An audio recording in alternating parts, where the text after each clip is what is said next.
Hello friends, welcome back to my YouTube channel click study. So friends, आज का मेरा video है ITI electrician में सेल और बैटरी का चैप्टर। तो दोस्तों, ये चैप्टर जो है मैं आपको दो पार्ट में डिवाइड करके बताऊंगा। ठीक है, आधा इस पार्ट 1 ये रहेगा और पार्ट 2 इसके बाद वाला। ठीक है, तो चलिए शुरू करते हैं। शुरू करने से दोस्तों पहले बता दूँ, अगर आप मेरे चैनल पर नए हैं तो प्लीज़ चैनल को सब्सक्राइब कर लें, जिससे मेरे आने वाले वीडियो के बारे में आपको नोटिफिकेशन मिल जाए आराम से, और बेल आइकन को दबाना नहीं भूलिएगा। ओके, तो चलिए शुरू करते हैं। देखिए, हमारा पहला है चैप्टर,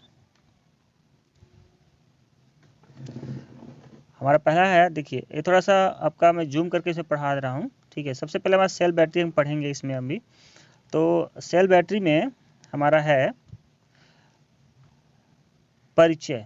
ठीक है, प्राचीन काल से विद्युत संचयन के लिए, विद्युत संचयन मतलब होता है स्टोरेज के लिए, बहुत सी सिस्टम और उपकरणों का आविष्कार किया गया है, जिनमें से बैटरी भी बहुत ही अहम योगदान निभा रहा है, जिसमें हम लोग सबसे पहले पढ़ेंगे। देखिए, यहाँ पे एक लिखा है, बैटरी कॉन्सेप्ट के उपयोग करके बनाए इस बैटरी का लघु रूप कहा जा सकता है। प्रथम विद्युत सेल डैनियल सेल के नाम से जाना जाता है। मतलब जो पहली बार सेल बनाया गया था उसका नाम था डैनियल सेल, जिसका आविष्कार 1836 में आपका हुआ था। ओके, और उसके अलावा कुछ बैटरी और सेल हैं, जैसे शुष्क सेल है, मरकरी सेल है, सीसा आम्ल सेल है आदि। ठीक है, सबसे पहले हम पढ़ेंगे विद्युत रासायनिक का। ठीक है, विद्युत रासायनिक प्रभाव। ओके, तो सबसे पहले हम जानते हैं इसके बारे में। देखिए, जूम करके देख लीजिएगा। देखिए,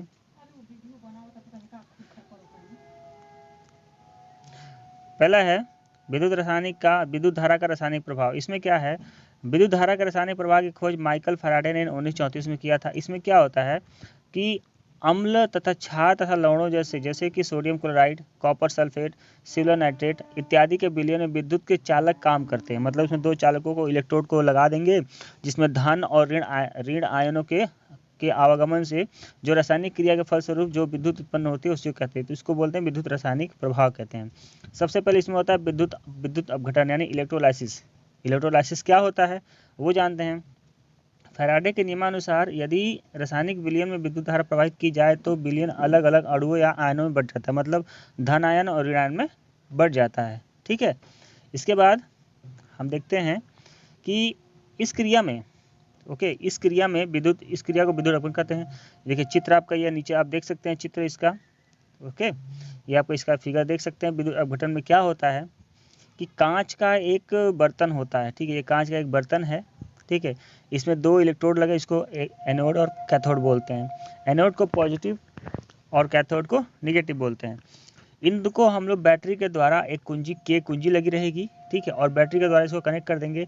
ये RH होता है आपका रिहोस्टेट, यानी इसका रेजिस्टेंस कंट्रोलर होता है। ठीक है, तो इसको हम लोग विद्युत परिपथ से जोड़ देंगे और इसमें धारा प्रवाहित करेंगे तो इसमें आपका इलेक्ट्रॉन, ठीक है, और प्रोटॉन, ठीक है, धन आयन और ऋण आयन आपस में बट जाएंगे। ठीक, तो हम बात करेंगे जैसे क्या होता है कि माइनस से पॉजिटिव आएंगे, ठीक है, और प्लस पे निगेटिव आएंगे। ठीक है, ये हो गया। इसके अलावा आगे हम देखते हैं, जब इस घोल के अंदर, देखिए, जब इस घोल में विद्युत धारा प्रवाहित की जाती है तो, ठीक है, कॉपर कैथोड, ठीक है, कॉपर कैथोड पर जमा हो जाता है। कॉपर कैथोड कौन सा होता है, ये Cu आपका यहाँ जमा हो जाता है, Cu। ठीक है, और एनोड पर क्या जमा होता है आपका, ठीक है, सल्फेट यानी SO4 आपका यहाँ क्या जमा होता है, SO4 जमा हो जाता है। घोल के अंदर कॉपर सल्फेट की सांद्रता अपरिवर्तित रहती है। सांद्रता मतलब देखिए, इसके बाहर ना कुछ जाता है ना अंदर, बाहर से कुछ अंदर आता है, तो जितना है उतना ही रहेगा इसका। तो इसको हम फार्मूला थ्रू देख सकते हैं। CuSO4 टूटता है तो Cu डबल प्लस, ठीक है, Cu double plus plus SO4 का डबल नेगेटिव। ठीक है, और पानी अपने लौड़ों में टूटेगा, H2O equal to H plus plus OH negative में टूट जाता है। ठीक है, तो ये हमारा हो गया। तीसरा पेज पढ़ते हैं। देखिए, इसमें क्या है, जब विद्युत धारा प्रवाहित की जाती है तो बैटरी के ऋण प्लेट से इलेक्ट्रॉन निष्कासित होते हैं। ठीक है, बैटरी का ऋण से यानी कैथोड से क्या निकलेगा, निगेटिव निकलता है। ठीक है, और ये पॉजिटिव पे जाके चिपक जाता है। और वैसे ही विद्युत अपघट्य के अंदर जो घोल होता है ना, वो कांच के बर्तन के अंदर, उसको बोलते हैं विद्युत अपघट्य। तो उसको विद्युत अपघट्य के अंदर Cu डबल प्लस तथा H प्लस के कैथोड की तरफ तथा ऋणायन SO डबल नेगेटिव तथा OH नेगेटिव एनोड की तरफ चले जाते हैं। कैथोड पर कौन सी क्रिया होती है, कैथोड पे होता है Cu double plus 2 negative copper एकत्रित होता है, और एनोड पे आपका Cu प्लस Cu 2 नेगेटिव। ठीक है, इलेक्ट्रॉन एनोड पर प्रवेश करके बैटरी के धनात्मक प्लेट पर पहुंचते हैं। ओके, जबकि कॉपर आयन घोल में रहते हैं। ठीक है, ध्यान देने योग्य बात है ये। एनोड पर, ठीक है, इलेक्ट्रॉन एनोड पर प्रवेश करके बैटरी के ऋणात्मक पहुंचेंगे और कॉपर जो है घोल के अंदर ही रहेगा। इस प्रकार एनोड से तांबा धीरे धीरे घोल में चला जाता है तथा कैथोड पर जमता है। घोल से कॉपर आयनों तथा सल्फेट आयनों की संख्या बराबर रहती है, और जब से एनोड तब तांबा पूर्णतः घुल जाता है तो विद्युत अपघटन क्रिया शुरू रुक जाती है। जब पूरी तरह से तांबा घुल जाएगा उस घोल में तो आपकी क्रिया रुक जाएगी। ठीक है, इसके बाद है विद्युत अपघटन के संबंधित कुछ शब्दावली। ठीक है, शब्दावली में देखते हैं हम लोग। ओके, शब्दावली हम लोग देखते हैं। आपका पहला है विद्युत अपघट्य क्या होता है, जिसके अंदर हम लोग जो घोल होता है उसको विद्युत अपघट्य बोलते हैं। आयन किसको बोलते हैं, जो पॉजिटिव और नेगेटिव आयन उत्पन्न होते हैं एनोड और कैथोड पे, उसको बोलते हैं। एनोड धनात्मक इलेक्ट्रोड, कैथोड ऋणायन। ठीक है, ओके, ये ऋणायन हो गया आपका। फिर उसके बाद आपका हो जाता है धनायन और रासायनिक तुल्यांक। रासायनिक तुल्यांक क्या होता है वो देख लेते हैं हम लोग। रासायनिक तुल्यांक आपका होता है यहाँ पे सबसे नीचे में देखिएगा, यह पदार्थ के एटॉमिक भार मतलब परमाणु भार तथा संयोजकता का अनुपात होता है। E=A/B। ठीक है, ये हो गया। इसके बाद हम लोग को पढ़ना है आपका विद्युत रासायनिक तुल्यांक। ठीक है, विद्युत रासायनिक तुल्यांक आपका 8वां नंबर। इसमें क्या होता है कि संक्षेप में विद्युत रासायनिक तुल्यांक ECE द्वारा प्रदर्शित किया जाता है। पदार्थ का विद्युत रासायनिक तुल्यांक पदार्थ की वह मात्रा है जो 1 सेकेंड तक 1 एम्पीयर की धारा गुजारने पर इलेक्ट्रोड से पृथक की जाती है।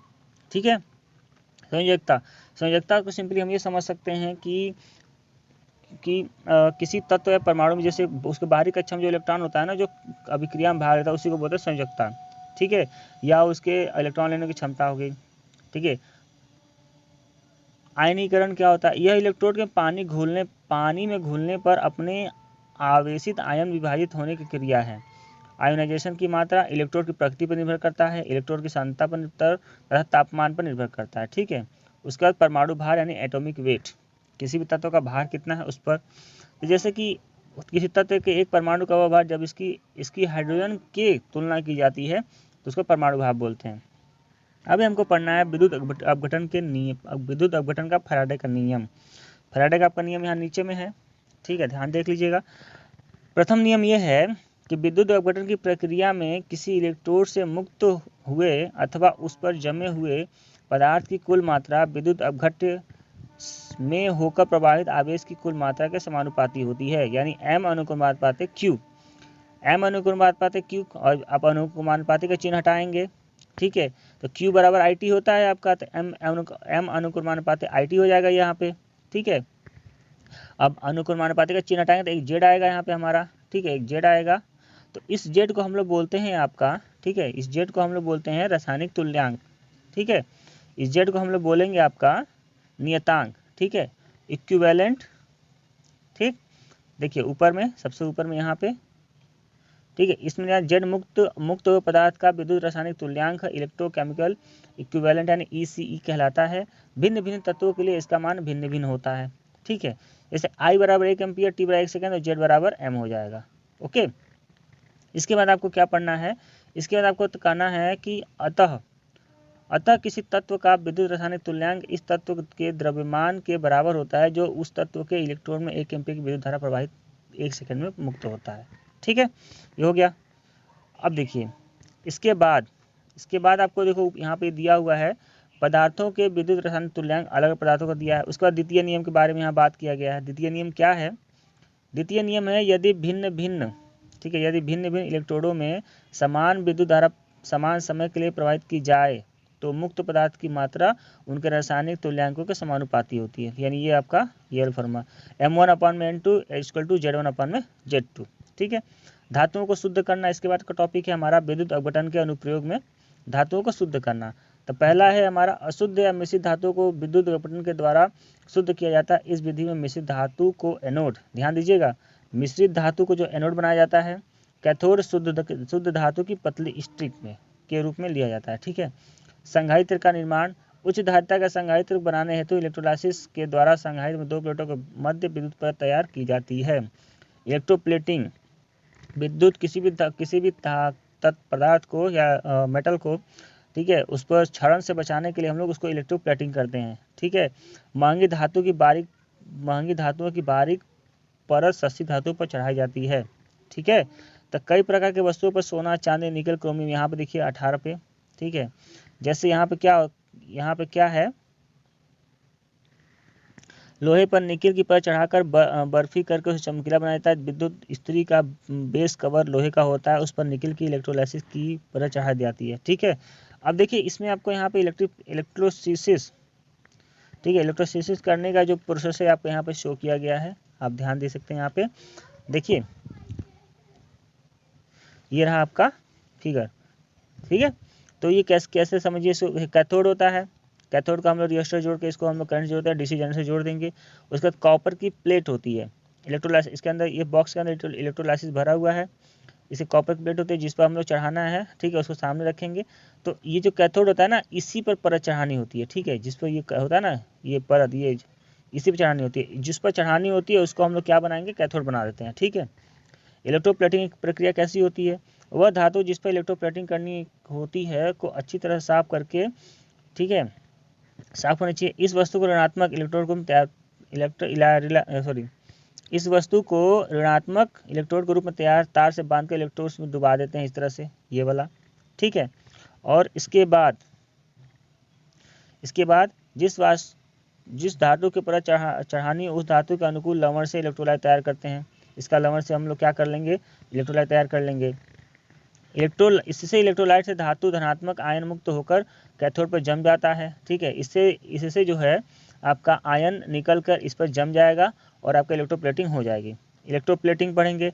यह मुख्य विधि पुस्तक की छपाई है। इलेक्ट्रोप्लेटिंग होती है, इलेक्ट्रोटाइपिंग भी होती है। इलेक्ट्रोटाइपिंग क्या होती है, इलेक्ट्रोटाइपिंग में ये होता है कि यह विधि मुख्य रूप से पुस्तक की छपाई हेतु काम में ली जाती है। पुस्तक का पूर्ण पृष्ठ तैयार करके साधारण विधि से पूरे पृष्ठ की लिखावट को, ठीक है, लिखावट को क्या करते हैं हम लोग, कंपोज कर लिया जाता है। ठीक है। कंपोज कर लिया जाता है और फिर प्लास्टर ऑफ पेरिस से उसकी छाप ली जाती है। इस छाप पर ग्रेफाइट का चूर्ण या बारीक पाउडर छिड़क दिया जाता है, जिससे इसकी सतह चालक बन जाती है। फिर इसे कॉपर सल्फेट या नीला थोथा, देखिए कॉपर सल्फेट को ही नीला थोथा बोला जाता है, CuSO4 को ही नीला थोथा बोला जाता है। ठीक है। तो आप इसको समझ सकते हैं यहाँ से। डीसी तो इसको आप ध्यान देख लीजिए, धोकर बारीक चूर्ण पीस कर दिया जाता है और उसके बाद क्या है, इलेक्ट्रोलाइट बनाकर लटका दे, सब इसको पढ़ लीजिएगा। डीसी सप्लाई देगा, तांबे की काफ़ी मोटी परत 1 घंटे में जमाई जा सकती है। ठीक है, ये काफ़ी अच्छा है। उसके बाद हमको मेन पॉइंट पर आना है, हमको सेल और बैटरी। सेल और बैटरी क्या होती है,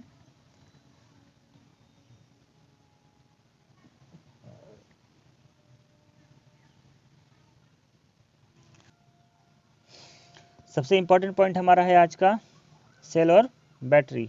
ठीक है। देखिए सेल एक ऐसी युक्ति है जो रासायनिक ऊर्जा को विद्युत ऊर्जा में बदल देती है तथा सेलों के समांतर व श्रेणी क्रम संयोजन को बैटरी कहते हैं। ठीक है। सेल एक सिंगल यूनिट को बोलते हैं, लेकिन कई सेलों को मिलाकर बैटरी बनती है। ठीक है। तो इसमें हम आगे पढ़ेंगे कैसे कैसे कनेक्शन हम लोग करते हैं। देखिए सेल और बैटरी की संरचना कैसी होती है वो देख लेते हैं फिगर के थ्रू हम लोग इसको। ठीक है। देखिए ये रहा इसका बैटरी। ठीक। देखिए इसमें आपको दिखाया गया है सेल और बैटरी संरचना। सेल जो होती है बैटरी ऐसे, ठीक है, ये ऐसे बना दिया जाएगा इस तरह से, यहाँ ऊपर में एक प्लस, ये नीचे वाला माइनस, ये नीचे वाला माइनस, ऊपर वाला क्या होता है, ये प्लस होता है। ठीक है। तो हो गई आपको क्या, एक सेल हो गई। ठीक। अगर इसी तरह हमको इसका बैटरी बनाना रहेगा ना इसका, ठीक है, तो क्या करेंगे हम लोग, ये देखिए प्लस प्लस प्लस, कई लोगों को प्लस बना दिए हम। देखिए यहाँ पे इसका और इसका प्लस ले लिए हम, और इसका और इसका क्या ले लिए हम लोग, निगेटिव ले लिए। ठीक है। ये निगेटिव हो गया, ये निगेटिव हो गया, तो इसको ले लिए। अब हम यहाँ से किसी को भी हम लोग यहाँ से आउटपुट में धारा वगैरह दे सकते हैं। ठीक है। तो ये हमारी कहलाएगी क्या, बैटरी। ठीक है। सेलों के संयोजन को हम लोग बैटरी बोलते हैं। ठीक है। यानी कि सेलों के समांतर या श्रेणी संयोजन को हम लोग क्या बोलते हैं, बैटरी बोलते हैं। ठीक, अब इसके बाद हम लोग देख सकते हैं ये कौन सा है, सेल दो प्रकार का होता है। ठीक है, जो सेल होता है हमारा दो प्रकार की होती है, पहला प्राथमिक और द्वितीय। ठीक है, तो उससे पहले आप देख लीजिए सिंबल ऑफ सेल, ठीक, और सिंबल ऑफ बैटरी। देखिए बैटरी में सेल में क्या होता है, एक बड़ी प्लेट होती है, एक छोटी प्लेट होती है। बड़ी प्लेट को पॉजिटिव और छोटी प्लेट को निगेटिव बोला जाता है। ठीक है, और सेल दो प्रकार की होती है, प्राथमिक और द्वितीयक सेल। ठीक है, तो प्राथमिक सेल हम लोग पढ़ेंगे। तो प्राथमिक सेल जब हम पढ़ेंगे तो इसमें हमारा है कि वह सेल जिन्हें पुनः आवेशित नहीं किया जा सकता प्राथमिक सेल कहलाते हैं। सिंपल सा एक लाइन का एग्जाम्पल, यह रासायनिक ऊर्जा से विद्युत ऊर्जा प्राप्त करने का एक साधन है। इनके विसर्जित होने पर विद्युत अपघट्य और इलेक्ट्रॉन दोनों का व्यय होता है। संपूर्ण इलेक्ट्रॉन या विद्युत अपघट्य के व्यय होने पर ये सेल बेकार हो जाते हैं, मतलब इनको हम लोग चार्ज नहीं कर सकते। ठीक है, होता है प्राथमिक सेल। उसके बाद हमारा है वोल्ट देखिए इसका एग्जाम्पल है वोल्टाइक सेल, लैंक्लासी सेल तथा डेनियल सेल। ठीक है, वोल्टाइक सेल हमारा क्या है कि यह एक कांच के बर्तन में का बना होता है। ठीक है, जिसमें तनु सल्फ्यूरिक एसिड मतलब H2SO4 तनु H2SO4, ठीक है, H2SO4 रखा होता है, तनु में होता है। एक होता है डाइल्यूट यानी सांद्र, एक होता है तनु। तो इसको बनाते हैं हम लोग से, और इसके ये प्रक्रिया अंदर होती है। ठीक है, उसके घेउल में ये प्रक्रिया होती है, जो H2SO4 टूटता है किसमें, H+ में, और SO4 निगेटिव में टूट जाता है। ठीक, अब ये थोड़ा सा आपका फिगर यहाँ पे आप देख सकते हैं, ये वाला फिगर ये है आपका लैंक्लासी सेल का। ठीक है, हाइड्रोजन आयन धारा की दिशा में जाने लगते हैं, और कॉपर की इसका होता है जेरेनोफोर्स का। ठीक, अब इसको फिगर समझिए। देखिए जिंक की रॉड होती है ये वाली, ये कॉपर की रॉड होती है, हाइड्रोजन आयन होते हैं ये वाले, यानी किसका है, सल्फेट के आयन होते हैं, यानी किसका होता है, H2SO4 का ये अम्ल होता है। ठीक है, ये होगा डेनियल्स, ये हो गया आपका लैंक्लासी सेल। इसका दूसरा पढ़ना है आपको डेनियल सेल। ठीक है, डेनियल सेल पढ़ना है, तो डेनियल सेल हम लोग देख लेते हैं अभी। देखिए डेनियल सेल में क्या है, फिगर देख लीजिए इसका, इसमें भी वही होता है। ठीक है, इसमें आपका जो विलयन होता है, ठीक है, जो विलयन होता है वो किस चीज़ का बना होता है। ठीक, इस प्रकार के सेल में तांबे की छड़ को प्लस और कॉपर सल्फेट के घोल यानी CuSO4 का घोल बना होता है, ये CuSO4 का। ठीक है, CuSO4 का घोल बनाता है। अब इस पे सेम वही ऊपर वाला ही होता है, लेकिन थोड़ा सा इसमें क्या जिंक H2SO4 की जगह ये बता कॉपर सल्फेट विस्थापित होता है इसमें से। ठीक है, मतलब देखिए कॉपर सल्फेट में से कॉपर सल्फेट विस्थापित हो जाता है, निकलता क्या है, कॉपर का आयन निकलेगा और H के साथ रिएक्शन कर लेता है। ठीक है, ये हो गया। इसके बाद आपको पढ़ना है लैंक्लासी सेल। ठीक है, लैंक्लासी सेल क्या है, आप इस फिगर में देख सकते हैं, ये वाला ये फिगर। लैंक्लासी सेल में क्या होता है, NH4Cl का एक विलयन होता है, सोल्यूशन ऑफ NH4Cl। ठीक है, इसमें क्या होती है, एक रॉड होती है जिसको हम लोग पोरस पॉट में अंदर रख देते हैं। ठीक है, जो पॉजिटिव का काम करता है। उसके बाद निगेटिव काम कौन करता है, जिंक की रॉड निगेटिव काम करती है। और जो कैथोड रॉड होती है ना, ठीक है, वो पोरस पॉट के अंदर रखा गया होता है। ठीक है, ग्लास जार के अंदर पोरस पॉट, उसके अंदर कैथोड रॉड। और इसमें जो आपका होता है, इसमें जो आपका इक्वेशन होता है वो होता है आपका H2+2MnO4 होता है। तो इसमें से आपका MnO2O3 बनता है और जल बाहर निकलता है। ठीक है, इस सेल का विद्युत वाहक बल 46 वोल्ट होता है। जहां निरंतर धारा प्रयोग की आवश्यकता नहीं होती है वहां यह सेल काम में लेते हैं, और जहां निरंतर जरूरत होती है वहां लैंक्लासी का यूज़ करते हैं, डेनियल यूज़ कर सकते हैं। ठीक है, ये हो गया। अब देखिए इसके बाद हमको पढ़ना है, प्राथमिक सेल में ही आता है आपका शुष्क सेल। ठीक है, शुष्क सेल में ही आता है। देखिए शुष्क सेल वो होता है ड्राई सेल, यह सेल प्राय टॉर्च में प्रयोग किए जाते हैं। यह प्राथमिक सेल पुनः आवेशित नहीं किया जा सकता, लेकिन इसमें पूरा खोल जस्ते का बना होता है। ठीक है, जस्ता मतलब जिंक का। ठीक है, जिंक का बना होता है। इसमें जस्ता माइनस कैथोड का कार्य करता है, तथा वह कार्बन की छड़ इसमें मध्य में लगी होती है जो प्लस एनोड का कार्य करती है। कार्बन की छड़ के ऊपर पीतल गोल बनाकर कैप लगा दी जाती है। सेल आकृति में गोलाकार बेलनाकार होती है, और इसके अंदर जैसे के बर्तन में बारीक कपड़े की थैली में मैग्नीज डाइऑक्साइड के तथा कार्बन के छोटे छोटे कण भरे होते हैं, जो आपका क्या कार्य करते हैं, आपका रासायनिक तत्व होते हैं जो विद्युत ऊर्जा में परिवर्तित हो जाते हैं। ठीक है, इसके बाद आपको देखना है इसका फिगर आप देख सकते हैं यहाँ पे, ये इसका फिगर है। ओके, इसका फिगर इस तरह से आप देख सकते हैं। इसका फिगर काफ़ी नॉर्मल सा देखिए, सबसे ऊपर कैप होती है, पॉजिटिव होती है, स्टील कैप होती है, कार्बन रॉड बीच में होती है ये वाली, ठीक है। इलेक्ट्रोप्लेट उसके बगल में होते हैं, इलेक्ट्रोलाइट पेस्ट मतलब वो पूरा एकदम पेस्ट बना होता है, गीला गीला, वो भरा गया रहता है, ठीक है, जो विद्युत ऊर्जा में परिवर्तित होती है। इसके बाद रिचार्जेबल सेल, ठीक है। रिचार्जेबल सेल क्या होती है, इसमें कैथोड इलेक्ट्रोड व जिंक, कैथोड यानी कैथोड इलेक्ट्रोड निगेटिव जिंक का व एनोड इलेक्ट्रोड मैग्नीज ऑक्साइड का बना होता है। इलेक्ट्रोलाइट पोटेशियम हाइड्रोक्साइड यानी KOH का कार्य करता है। इसका प्रयोग पोर्टेबल यंत्रों, रेडियो, ट्रांजिस्टर आदि में किया जाता है। उसके बाद आपको पढ़ना है मरकरी सेल, देख लेते हैं कैसा होता है। देखिए इस सब के बारे में बस आपको हल्की हल्की जानकारी होनी चाहिए, ठीक है। मरकरी सेल में आकार में छोटा लेकिन अधिक ऊर्जा देने वाला होता है। इसका वोल्टेज डिस्चार्ज लगभग एक समान होता है। यह अधिक तापमान सहने वाला तथा अधिक जीवन काल वाला होता है। ये सेल पोटेशियम हाइड्रोक्साइड तथा मर्क्यूरियस ऑक्साइड की लेई या पेस्ट को तैयार करके किया जाता है। इनमें ये पेस्ट इलेक्ट्रोलाइट का कार्य करते हैं। निगेटिव कैथोड जस्ते तथा मरकरी के बना होता है और पॉजिटिव एनोड मर्क्यूरियस ऑक्साइड का बना होता है। देखिए इसका प्रयोग कहाँ, घड़ी में, अलार्म, जो बटन वाली बैटरी नहीं आती, बटन वाली बैटरी ये होती है, बटन वही बैटरी होती है ये, ठीक है। नीचे वाला पॉजिटिव, ऊपर वाला निगेटिव, ठीक है, ये हो गया। इसके बाद आपको पढ़ना है, जाइए, इसके बाद आपको पढ़ना है आपका हो गया ये जिंक क्लोराइड सेल, ठीक है, जिंक क्लोराइड सेल, ये हो गया जिंक क्लोराइड। फिगर देख सकते हैं आप, इसमें इलेक्ट्रोलाइट बीच में भरा गया था वो, ठीक। उसके बाद आपको देखिए इसके बारे में बहुत ज़्यादा नहीं आपको पढ़ना है, बस आपको सिल्वर ऑक्साइड सेल, ये सिल्वर ऑक्साइड सेल, इसमें क्या होता है, सिल्वर ऑक्साइड सेल का इलेक्ट्रोड इसके अंदर होता है, ठीक है, उसी को बोलते हैं सिल्वर ऑक्साइड सेल, ठीक। इसके बाद आपको पढ़ना है टॉपिक है बुनसेन सेल। बुनसेन सेल आपका ये है, ठीक है। अभी हम बस सेल के बारे में पढ़ रहे हैं, बैटरी के बारे में नहीं पढ़ रहे हैं, बस सेल के बारे में पढ़ रहे हैं हम लोग, ठीक है।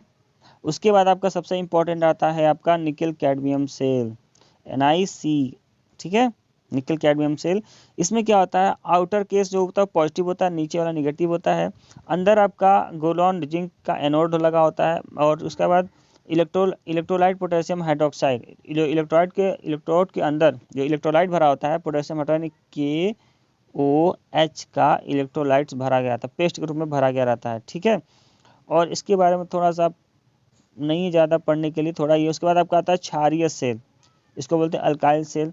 इसका थोड़ा दिया अलग से, कुछ ज़्यादा बढ़ा दे दिया, इसका 2 एम्पियर की तुलना में, देखिए लिखा ना 2 एम्पियर, यहाँ क्या इसका मूल्य अधिक होता है। ये अधिक धारा की आपूर्ति लंबे समय तक करने में सक्षम होते हैं। ये एक मानक डी प्रकार के 1.5 वोल्ट क्षारीय सेल की क्षमता कार्बन जस्ता से 2 एम्पियर की तुलना में इतना होता है। इसको ज़्यादा नहीं जानना है, इसको बस देखिए फिगर आप देख लीजिए। इसके अंदर जो होता है एनोड इलेक्ट्रोलाइट, एनोड कलेक्टर अंदर होता है, सेपरेटर एक अलग करता है, कैथोड कैप ऊपर लगी होती है, नीचे आपका, ठीक है। इसका लाभ उच्च ऊर्जा घनत्व, कम आंतरिक पद, इसका आंतरिक पद इंटरनल रेजिस्टेंस यानी आंतरिक प्रतिरोध कम होता है, कम तथा अधिक तापमान पर कार्य करता है। हानि क्या है, अधिक कीमत है, पुनः आवेशन संभव नहीं है। पुनः आवेशन का मतलब होता है इसको चार्ज हम लोग नहीं कर सकते हैं, ठीक है। इसके बाद आपको है यहाँ पे लिथियम सेल। लिथियम सेल, अब लिथियम सेल क्या होता है, देखिए ये भी प्राथमिक सेल है। यह अनेक अमापों और विन्यास में उपलब्ध है। लिथियम के साथ प्रयुक्त रसायनों व आधारित सेल की वोल्टेज 2.5 से 3.6 के बीच होती है। इसकी आयु 10 वर्ष होती है, देखिए 10 वर्ष होती है। इसकी उच्च ऊर्जा और भार अनुपात 350 वाट प्रति किग्रा होती है। ये सेल -50 से 75 डिग्री सेल्सियस तक काम कर सकता है। ये घड़ियाँ, हृदय संबंधित पेसमेकर, टॉर्च, यानी पेसमेकर में इसका यूज़ किया जाता है, किसका, लिथियम सेल की बैटरी का, ठीक है। और हमारे मोबाइल में फ़ोन जो बैटरी है तो कौन सी होती है, लिथियम आयन बैटरी होती है, ठीक है। इसका लाभ देखिए, उच्च ऊर्जा घनत्व, कम वजन, अधिक का और अधिक हानि, अधिक कीमत भाई अधिक होती है, इसलिए मोबाइल हमारा महंगा होता है, ठीक है। हालांकि मोबाइल महंगा होने के कारण यानी कि बैटरी लगी होती है, ठीक। देखिए इसके बाद आपको देखिए कि यहाँ पे एक सारणी दिया हुआ है, जिसमें आपको सारणी में दिया हुआ है आपका सेल का नाम, परिवर्तन किसमें रखा जाता है, ये पूरा आपको दे दिया है यहाँ पे। यहाँ से आप ले करके, ठीक है, आप ये सब पढ़ लीजिए पूरा, ठीक है। आप इसको यहाँ से ले करके इसको पढ़ लीजिए। उसका देखिए हम इसको आपको दिखा देते हैं, ठीक है। देखिए ये वाला आपका, ये वाला आपका यहाँ से पूरा ये चीज़, ठीक। और इसके बाद आपको जो पढ़ना है वो है आपका द्वितीयक सेल, ठीक है। आपको क्या पढ़ना है, द्वितीयक सेल। द्वितीयक सेल आपको हम अगले वीडियो में बनाएंगे, पार्ट 2 वीडियो में बताएंगे, और इसमें कुछ आपको है, इसमें आपको बता देंगे बैटरी को संयोजन कैसे करते हैं, वो आपको अगले वीडियो में बताएंगे। ठीक है, तो आज की वीडियो में बस इतना ही। अगर वीडियो पसंद आई तो प्लीज़ वीडियो को लाइक करें, और समझ में आया तो प्लीज़ अप्रिशिएट जरूर करें। अगर आपके लिए कोई सुझाव हो तो प्लीज़ कमेंट बॉक्स में ज़रूर बताएं। वीडियो देखने के लिए थैंक यू। आपका दिन शुभ हो।